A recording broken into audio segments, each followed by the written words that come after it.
When my 9-year-old niece Harmony called me sobbing at 11 p.m. on a Tuesday night, whispering, "Aunt Vera, check Finley's backpack right now, but don't let anyone see you," I thought she was having one of her dramatic moments.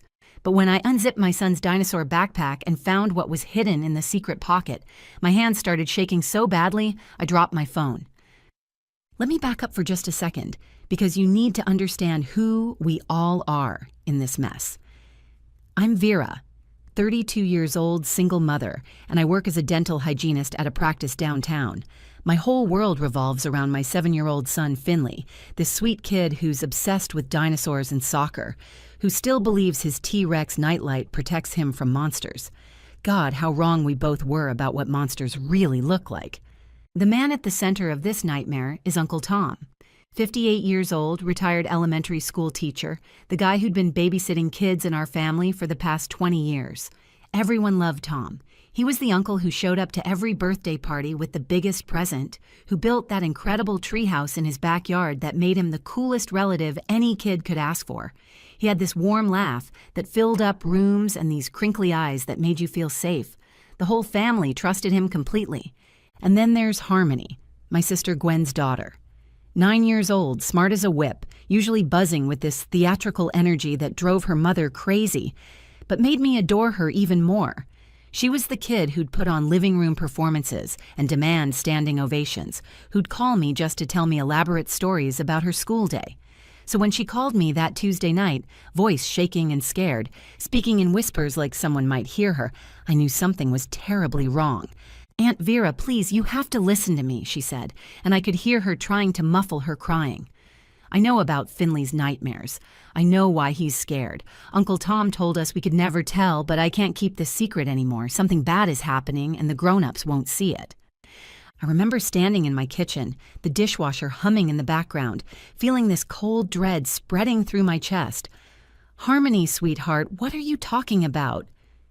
"Just check the backpack first," she begged. "Check the inside pocket, the one with the zipper behind the water bottle holder. Check it right now while Finley's asleep. Then call me back. Please, Aunt Vera. Please believe me." The line went dead. I stood there for maybe 10 seconds, phone still pressed to my ear, trying to process what had just happened. Then I walked down the hallway to Finley's room, each step feeling heavier than the last. He was sprawled across his dinosaur sheets, one arm hanging off the bed, breathing deep and even. His backpack hung on the desk chair where he always put it, this bright green thing with a roaring T-Rex on the front. I picked it up, noting how familiar it felt in my hands. I'd packed this backpack hundreds of times with snacks and juice boxes, and extra clothes for his stays at Uncle Tom's house. The main zipper made a soft sound as I pulled it open. I found the hidden pocket Harmony mentioned, one I'd never noticed before despite handling this bag nearly every day. Inside that pocket were 3 things that changed everything. A USB drive no bigger than my thumb, 3 $20 bills folded neatly together, and a handwritten note in Uncle Tom's distinctive writing that said, "Our special secret, buddy. Remember, good boys don't tell." That's when my hands started shaking. That's when I had to sit down on Finley's bedroom floor, backpack clutched to my chest, trying to breathe through the wave of nausea that hit me. Because suddenly, all the little things that hadn't quite made sense over the past 3 weeks came crashing together into one horrible picture. The nightmares that started after his last weekend at Uncle Tom's house. The way Finley had stopped asking to visit his favorite uncle. The bedwetting that came out of nowhere. The way he'd flinch when adult men got too close at the grocery store. My baby had been trying to tell me something was wrong, and I'd missed every single sign. I looked at my sleeping son, his face peaceful in the glow of that T-Rex nightlight, and I made a promise right there on his bedroom floor. Whatever Tom had done, whatever secret he'd forced my child to keep, I was going to protect Finley now. I was going to believe what Harmony was trying to tell me, and I was going to make sure Tom never hurt another child again. But first, I had to call Harmony back and hear the truth that would shatter our family forever. Life as a single mom meant relying on family more than I'd like to admit. After my divorce 2 years ago, when Derek decided he'd rather start fresh with his 24-year-old yoga instructor than stick around for the hard parts of parenting, I found myself drowning. Working full-time at the dental practice, managing school pickups, soccer practice, homework, dinner, bath time, and somehow trying to maintain my sanity felt impossible. That's when Uncle Tom stepped in like some kind of guardian angel. "Vera, you're running yourself into the ground," he'd said one Sunday at my parents' house, watching me juggle Finley's meltdown while trying to eat my now cold dinner. "Let me take the boy on weekends. You know I've got the space, and honestly, I miss having kids around since I retired." My mother had practically glowed at the suggestion. "Oh, that's perfect. Tom, you're a saint. Vera, you couldn't ask for better help." And she was right, or at least I thought she was. Tom had been the family's go-to babysitter for 20 years. When I was 12 and my parents went on their anniversary cruise, Tom stayed with us for a whole week. He made chocolate chip pancakes every morning, let us stay up late watching movies, and never once lost his patience when my brother Jordan went through his rebellious phase. He'd been a third-grade teacher for 30 years before retiring, had won Teacher of the Year twice, and still got Christmas cards from former students who were now adults with kids of their own. His house was every kid's paradise. The basement had been converted into an arcade with authentic vintage games. Pac-Man, Street Fighter, even an old pinball machine that lit up and made these amazing sound effects. The backyard featured the famous treehouse, a 2-story masterpiece he'd built himself with actual windows, carpet, and a rope ladder that made every kid feel like they were in an adventure movie. He had a golden retriever named Buster who loved kids, a pantry stocked with every snack imaginable, and no strict bedtime rules. "Mom, can I stay at Uncle Tom's this weekend?" became Finley's constant Friday refrain. He'd start packing his dinosaur backpack on Thursday night, carefully selecting which action figures deserved to make the trip. My sister Gwen trusted Tom completely with Harmony. During our weekly coffee dates at the place downtown that made those overpriced but absolutely necessary lattes, she'd always bring it up. "We're so lucky to have Tom," she'd say, stirring extra sugar into her cup. "Remember how he used to watch us when we were kids?" Same gentle soul. Harmony adores him. "I don't know what I'd do without him," I'd agree, meaning every word. Derek sends his child support late half the time, and babysitters charge $20 an hour now. Tom won't even let me give him gas money. The arrangement was more than perfect. It was life-saving. Tom lived just 15 minutes away in that beautiful 2-story colonial he'd bought after his divorce years ago. He refused any payment with his trademark line, "Family doesn't charge family, Vera. Besides, these kids keep me young." Every Sunday when I picked up Finley, Tom would have detailed notes written in his teacher's handwriting on actual index cards. Ate all his vegetables, including the Brussels sprouts. Brushed his teeth without arguing. Only played video games for an hour. Spent most of Saturday organizing my rock collection by geological period. This one's going to be a scientist, mark my words. The routine became our normal. Friday evening, I'd drop Finley off around 6. Tom would already have dinner planned, usually something kid-friendly but somehow healthier than the chicken nuggets I relied on too often. Sunday afternoon, I'd pick him up, and Finley would chatter the entire ride home about everything they'd done. The science experiments Tom set up in the kitchen, the model airplane they built, the way Buster did this funny thing with his tail when you threw his favorite ball. "Uncle Tom says I'm his best helper," Finley would beam from the back seat. "He says I'm special." Those words made me smile then. They make me sick now. The last normal pickup was 3 weeks before everything fell apart. Tom had taught Finley to make homemade pizza, and my son was bursting with pride. "Mom, I did the sauce all by myself. Uncle Tom said I'm a natural chef." "That's amazing, baby," I'd said, ruffling his hair while Tom packed up the leftover pizza for us to take home. "This one's going to do great things," Tom said, his hand on Finley's shoulder in that protective, caring way that made everyone trust him. "You're raising a wonderful boy, Vera." "Thanks to your help," I'd replied, genuinely grateful. Looking back now, I can see it all differently. The way Tom's house was set up to attract kids, the excessive gifts, the special treatment, the private moments he orchestrated. But then, all I saw was a loving uncle stepping up when family needed him most. All I felt was relief that Finley was safe, happy, and cared for while I caught my breath. I couldn't have been more wrong. 3 weeks ago, everything changed. It started on a Sunday afternoon when I picked Finley up from Uncle Tom's house. Usually he'd run to the car, backpack bouncing, already telling me stories before he'd even buckled his seatbelt. But that day, he walked slowly, head down, dragging his backpack behind him on the concrete. "Hey, Dinosaur King," I called out. "Ready to go home?" He climbed into the car without a word. Tom stood on his porch, waving with that same friendly smile, but something felt different. Finley didn't wave back. He didn't even look.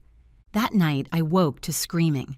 Not crying, not whimpering, but pure terror screaming that had me running down the hallway so fast I slammed my shoulder into his doorframe. Finley was sitting up in bed, eyes wide but unfocused, pointing at the corner of his room. "The Shadow Man! The Shadow Man is watching. He's going to know I told." I pulled him into my arms, his small body shaking violently against mine. His pajamas were soaked with sweat. "Baby, what Shadow Man? There's nobody here. Look, it's just your room." "I can't tell you," he sobbed into my chest. "He said I can't tell. He said bad things happen to boys who tell—" "Who said that?" "Finley, who told you that?" But he just cried harder, clutching my nightshirt with both fists like I might disappear if he let go. I held him until he fell back asleep 2 hours later, my mind racing through possibilities. A movie he'd seen? Something at school? A story another kid told him? The nightmares continued every single night. Monday, Tuesday, Wednesday, each one worse than the last. Dark circles formed under his eyes like bruises. He started having accidents at school, something that hadn't happened since he was 4 years old. His teacher, Mrs. Patterson, called me concerned. "Finley fell asleep during reading time," she said, "and he's been unusually withdrawn." When I asked if he wanted to share his weekend news during circle time, he started crying. That's not like him at all. I scheduled a pediatrician appointment thinking maybe he was getting sick. Dr. Martinez found nothing wrong physically, but suggested anxiety might be the cause. "Has anything changed in his routine recently? Any new stressors?" "No," I said, then paused. "Well, he's been having nightmares since last weekend." "Did something happen last weekend?" "He stayed with my uncle, same as every weekend for the past year." She made a note in his file. Sometimes kids process things differently. "Keep an eye on it." I mentioned it to my mother during Sunday dinner at my parents' house. The whole family was there. Mom, Dad, Gwen with Harmony and her husband Brett, my brother Jordan with his wife Camilla. Tom was carving the roast, laughing at something Dad had said about the football game. "Finley's been having terrible nightmares," I said, passing the mashed potatoes to Jordan. "Every night this week." Mom waved her hand dismissively. "Kids have phases. You had night terrors at that age too. Scared us half to death, but you grew out of them." My father nodded, cutting his meat precisely. "Tom mentioned Finley watched some scary movie trailer by accident last weekend. Kids' imaginations run wild with that stuff." I looked at Tom, who was now helping Harmony with her plate. "You didn't mention a scary movie when I picked him up." Tom's expression was apologetic. "Oh, it was nothing really. An ad came on YouTube between videos. Some horror movie thing." I clicked away immediately. "But you know how sensitive Finley is. I didn't think it would affect him this much." That explanation should have satisfied me. It made perfect sense. But my gut twisted as I watched Finley, usually Tom's shadow at these dinners, pressed against my side. He hadn't touched his favorite mashed potatoes. When Tom reached across the table to ruffle his hair, Finley actually flinched. "Hey, buddy," Tom said, kneeling down beside Finley's chair after dinner. "Want to see the new fish I got for the aquarium? It's a blue tang, just like Dory from the movie." "No, thank you," Finley whispered, gripping my hand so tight his little fingernails dug into my palm. Tom's face showed hurt confusion. "Everything okay, little man? Did I do something wrong?" "He's just tired," I said quickly, but I was studying Tom's face now, looking for something I couldn't name. That's when I noticed Harmony watching from across the room. She stood by the window, holding her American Girl doll, but her eyes were fixed on Tom and Finley. When our eyes met, she quickly looked away, but not before I caught something in her expression. Fear, warning, knowledge. Later, while washing dishes with Gwen, I tried to sound casual. "Has Harmony seemed different lately?" Gwen stopped scrubbing the casserole dish. Actually, yes, she's been really clingy. Doesn't want to go to Tom's anymore.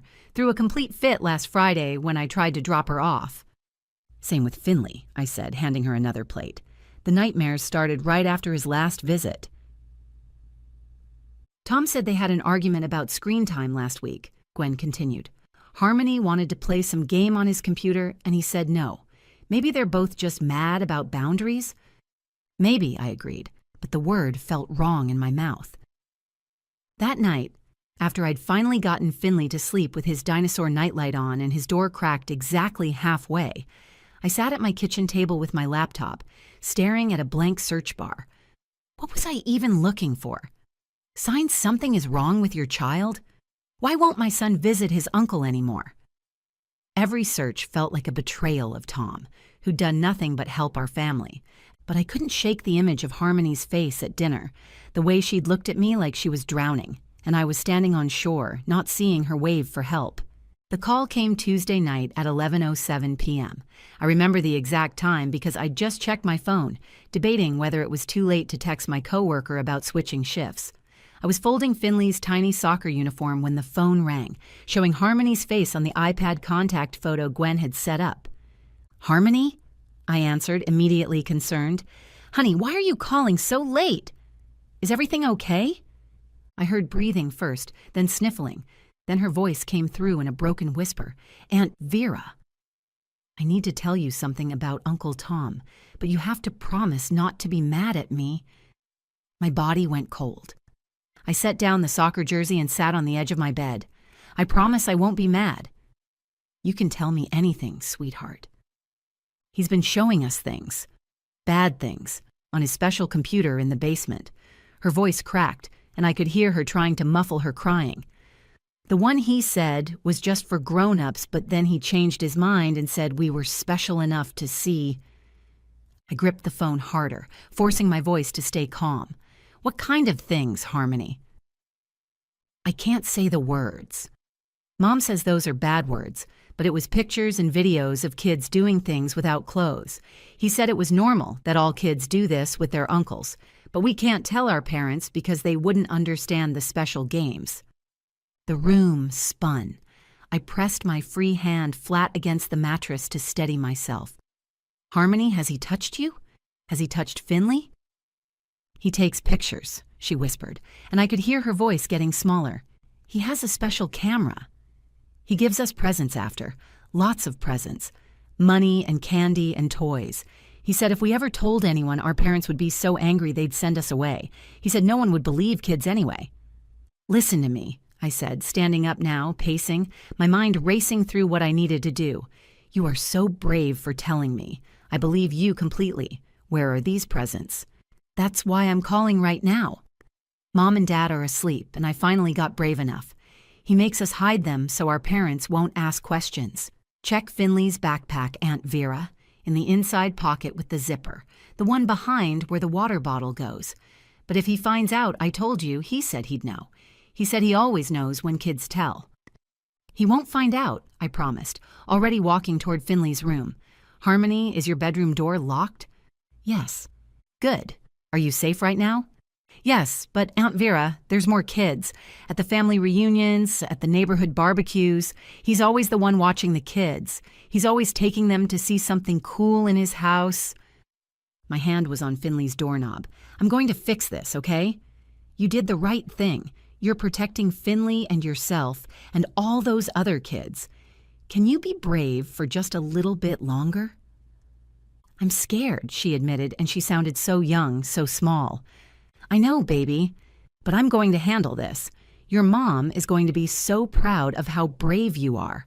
Everyone is going to know you're a hero. Uncle Tom said heroes don't tell secrets. Uncle Tom lied.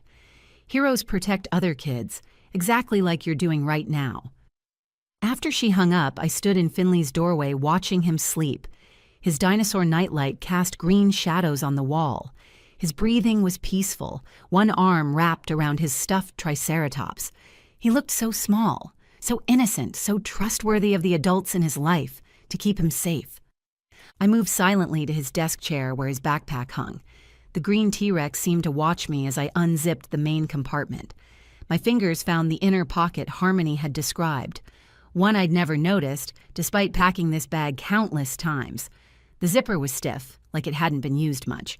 Inside, my fingers touched plastic first. A USB drive, black, unmarked, small enough to hide anywhere, then paper. I pulled out 3 $20 bills, crisp and new, folded together. Finally, a note in Tom's distinctive teacher handwriting. Our special secret, buddy. Remember, good boys don't tell. Asit. I also found candy I'd never bought, specific expensive chocolates I'd said no to at the grocery store just last week. There were 2 small toys still in their packages, the kind you'd get from the dollar section at Target. Bribes, payments, hush money for a 7-year-old. I sat down on Finley's floor, backpack in my lap, evidence in my shaking hands. Everything made horrible sense now. The nightmares, the terror about the shadow man who would know if he told, the accidents at school, the way he'd flinched from Tom's touch at dinner. My baby had been carrying this secret, this weight, these bribes in his dinosaur backpack while I'd been grateful for free babysitting. I took photos of everything with my phone, then carefully placed each item in a Ziploc bag from the kitchen, handling them as little as possible. Some part of my brain had shifted into protection mode, thinking about evidence, about proof, about making sure Tom could never deny this. Then I sat at my kitchen table and made a list. Call the police. Call a lawyer. Call the Child Advocacy Center. Document everything. Get Finley somewhere safe to tell his truth. Protect Harmony. Warn Gwen. Figure out which other kids had been alone with Tom. But first I needed to wake up Gwen. Her daughter had just saved my son, possibly saved dozens of children. At 11:47 p.m. I sent her a text. Emergency. Not life or death, but serious. I need you to check if Harmony is awake and if she's okay. Then we need to talk, tonight. My phone rang within 30 seconds. Vera, what's going on? Harmony called me, I said. She told me about Tom. Gwen, he's been hurting our kids. The silence on the other end stretched for so long I thought we'd been disconnected. Then I heard her running, heard a door open, heard her voice gentle. Harmony, baby, are you okay? Oh, sweetheart, come here. And then I heard my niece's broken sobs finally being released into her mother's arms, the secret finally spoken, the weight finally lifted. I'm calling the police, I told Gwen. I'm coming over, she said. We're both coming over right now. I didn't sleep that night. Gwen arrived at my house at 12:30 a.m., with Harmony wrapped in her purple blanket, both of them in pajamas and sneakers. We sat at my kitchen table while the kids slept, the USB drive in its evidence bag between us like a live grenade. At 3 a.m., after we'd cried and planned and held each other, I called the police. I need to report child abuse, I said to the dispatcher, surprised at how steady my voice sounded. My uncle has been showing pornographic material to my 7-year-old son and 9-year-old niece, and we have evidence. By 6 a.m., 2 detectives were at my door. Detective Walsh, a woman with kind gray eyes and silver hair pulled back in a bun, handled the USB drive with gloved hands. Her partner, Detective Rodriguez, took notes while I explained everything Harmony had told me. We'll need to interview both children, Detective Walsh said gently. We have specialists at the Child Advocacy Center who are trained for this. They know how to help kids feel safe while telling their truth. When? Gwen asked, her arm around Harmony, who hadn't left her mother's side. Today, if possible. The sooner we get their statements, the stronger the case. Has Tom had any contact with you since last night? No, I said. He doesn't know we know. Detective Rodriguez looked up from his notebook. Are there other children who spend time alone with him? Gwen and I exchanged looks.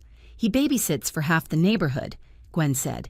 He's been the family babysitter for 20 years. There are dozens of kids. The detective's expression darkened. We'll need a list.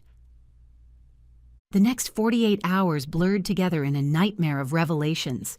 At the Child Advocacy Center, a place designed to look like a comfortable house rather than a clinical office, Finley finally told his truth to a specialist named Ms. Jennifer. I watched through a one-way mirror as my brave little boy explained in his 7-year-old vocabulary what Uncle Tom had done. He said it was education. Finley told Miss Jennifer, playing with toy dinosaurs while he talked. He said all kids need to learn about bodies, but parents are too shy to teach it right. He showed us videos on his basement computer, kids doing things. He took pictures of us too, but with clothes on. He said those were just for his special album. Did he ever touch you? Miss Jennifer asked carefully. No, Finley said, and I felt a mixture of relief and rage. But he said maybe when I was older, if I was really good at keeping secrets. He said Harmony was getting old enough to learn more. I had to leave the room to vomit. The USB drive contained what Detective Walsh called grooming material. Nothing explicit enough for immediate federal charges, but concerning enough to warrant a full investigation and search warrant. Tom had been careful, calculating, walking right up to the line without crossing it in ways that would guarantee prison time. The photos were of fully clothed children in poses that weren't explicitly sexual, but were clearly intended to be part of a progression. He's been doing this for years, Detective Walsh told us after the initial forensic review. This kind of careful documentation, this level of organization, this isn't new behavior. My phone rang that afternoon. It was my mother. Vera, what have you done? Her voice was ice cold, sharp enough to cut.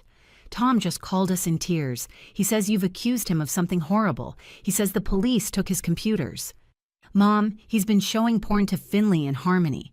We have proof. Children misunderstand things. They exaggerate. Tom explained about that movie trailer, how the kids must have built it up in their minds. Mom, there's a USB drive with photos. There's evidence. Harmony told us everything. That child has always had an overactive imagination, and you know it. You're destroying our family over children's fantasies. He admitted to the pictures, Mom. He wrote a note telling Finley to keep secrets. He's been part of this family for 40 years. He helped raise you. How dare you turn on him like this? She hung up. Within hours, the family divided into camps. My father called, his voice quiet. I believe you, Vera. But your mother won't hear it. She says you've always been jealous of how much Tom helped everyone else. Jealous? I couldn't believe what I was hearing. I know it's ridiculous, but she's in shock.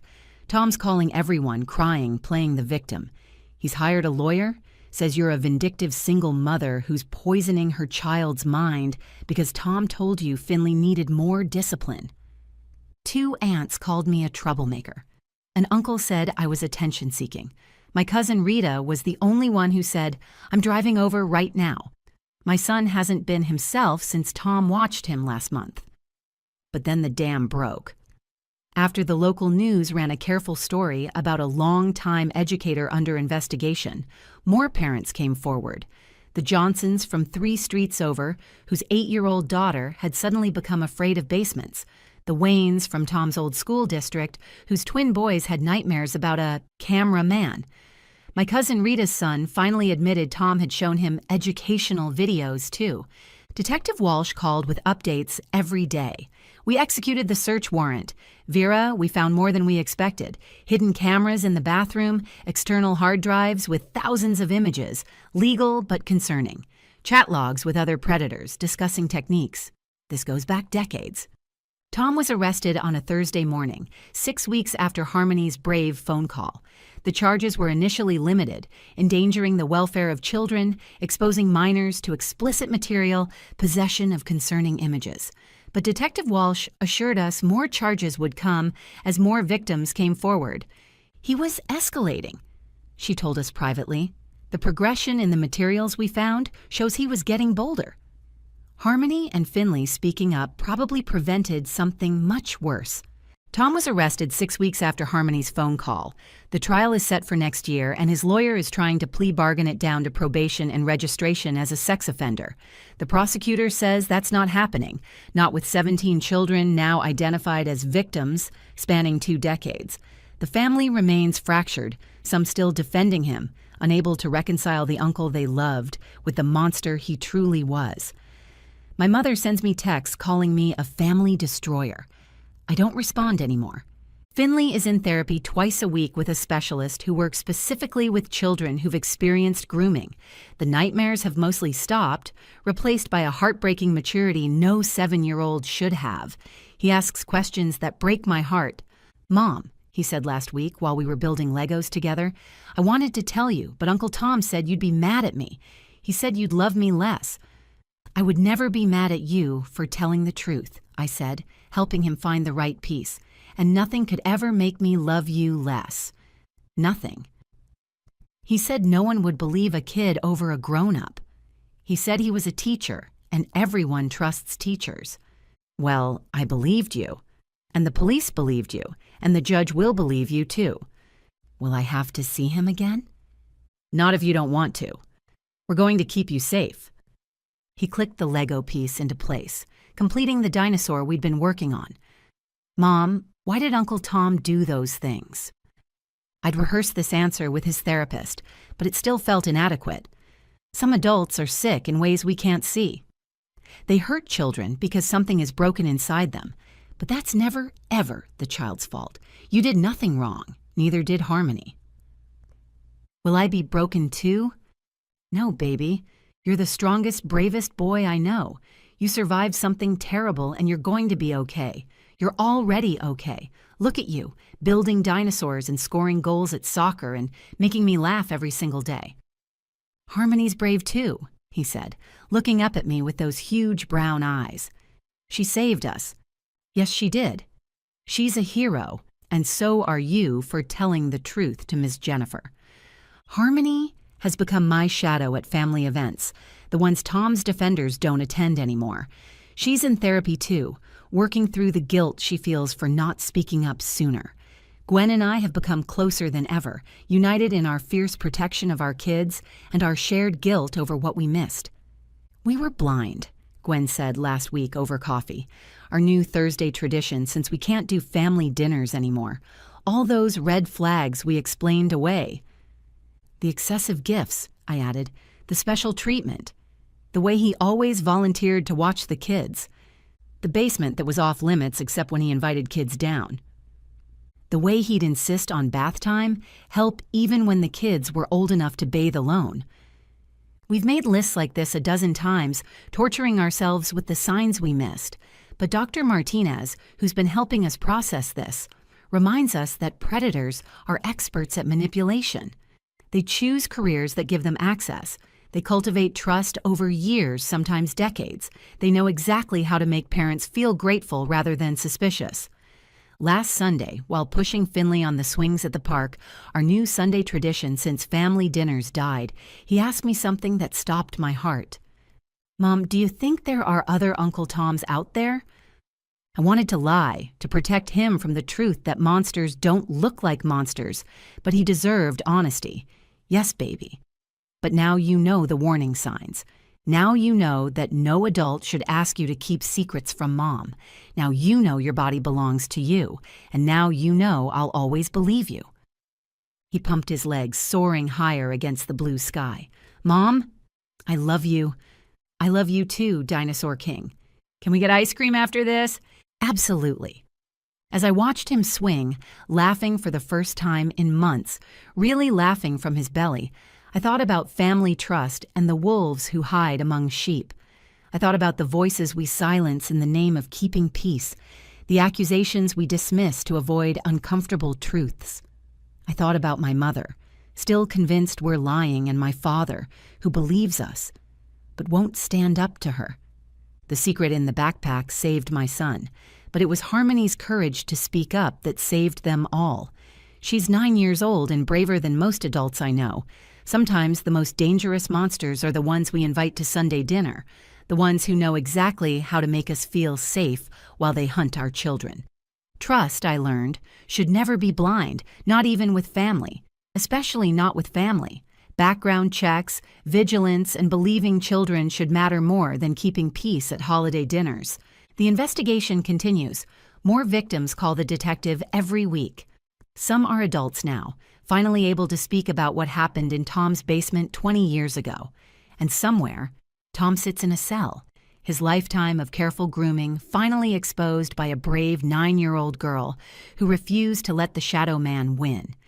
If you're watching this and something feels wrong about someone in your child's life, trust that instinct.